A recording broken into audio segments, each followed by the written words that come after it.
Hallo allemaal en welkom bij de 40 dagen vlogs. Vandaag is dag 2 en ik heb al leuke reacties gekregen op die van gisteren. Het is fijn dat jullie ze ook een beetje als rustgevend ervaren. Dat is ook de bedoeling. Ik heb ook bewust besloten om geen video's te versnellen. Dat doe ik in mijn creatieve video's vaak wel.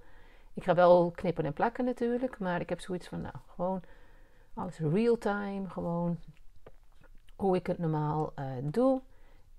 En dan misschien uitgesmeerd over meerdere dagen als het nodig is. Maar gewoon wat rustiger aan. Gisteren ben ik dus aan de slag gegaan met het eerste kaartje. En toen had ik besloten uiteindelijk om met alcoholmarkers te werken. Alleen, ik heb eigenlijk helemaal niet zoveel ervaring nog met alcoholmarkers. En kleine oppervlakten, dat kan ik meestal wel. Wat grotere oppervlakten vind ik wat lastiger.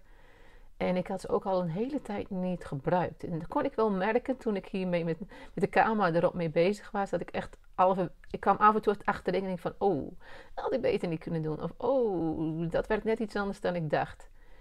Ik vermoedde van tevoren al wel dat het door zou drukken naar de andere kant. Dus ik zal nu even de achterkant van het kaartje laten zien. Ja, dat is behoorlijk doorgedrukt. En dat is dus eigenlijk hoofdzakelijk op gedeeltes waar veel geblend is. Als er bijvoorbeeld maar 1 laagje is aangebracht en verder geen de tweede laag, dan drukt het dus niet door. En dit was dus de voorkant.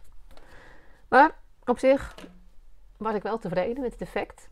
Maar voor vandaag ga ik andere materialen gebruiken. Dus toen ik vanmorgen wakker werd, toen hoorde ik de vogeltjes fluiten. En ik had hele plannen met waar ik allemaal naartoe kon gaan voor het natuurmomentje aan het einde. Maar toen hoorde ik die vogeltjes zo hun best doen. Dat ik denk, ik ga het heel dichtbij. Ik ga het heel dichtbij houden nu deze keer. Dus ik heb hem op mijn planten gezet op het balkon. Dus dat is misschien niet een wat interessantere omgeving. Maar ik hoorde de vogeltjes op het beeldmateriaal terug. En ik vond het wel heel fijn om naar te luisteren. En ik hoop jullie ook. Maar die zie je dus aan het einde. En dan gisteren heb ik een workshop gegeven in filten, droogfilten met de naald. Dus naaldfilten eigenlijk. Toen hebben we weer zo'n scholletje gemaakt. En dan moest ik natuurlijk voorbereidingen voor treffen. Dus in de afgelopen periode heb ik daar wat filmmateriaal van gemaakt. En het leek me wel leuk om elke dag daar wat materiaal van te delen. Dus van welke stappen zijn er allemaal bij de voorbereidingen en noem maar op. Dus ik denk dat ik vandaag dan een stukje alvast invoeg. En uitgesmeerd over de volgende dagen ook wat stukjes. En uiteraard zie je me ook bezig met het versieren van de achterkant van het kaartje van dag 2.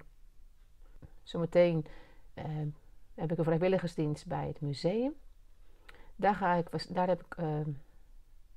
Ik denk dat ik daar morgen wat materiaal van laten zien. Want ze hebben een nieuwe tentoonstelling. En dan kan ik er ook iets over vertellen. Maar dat doe ik vandaag dus niet. Dat kun je alvast verwachten voor morgen. Nou, ontzettend bedankt weer dat je deze momenten met me wilt delen. En graag tot de volgende keer.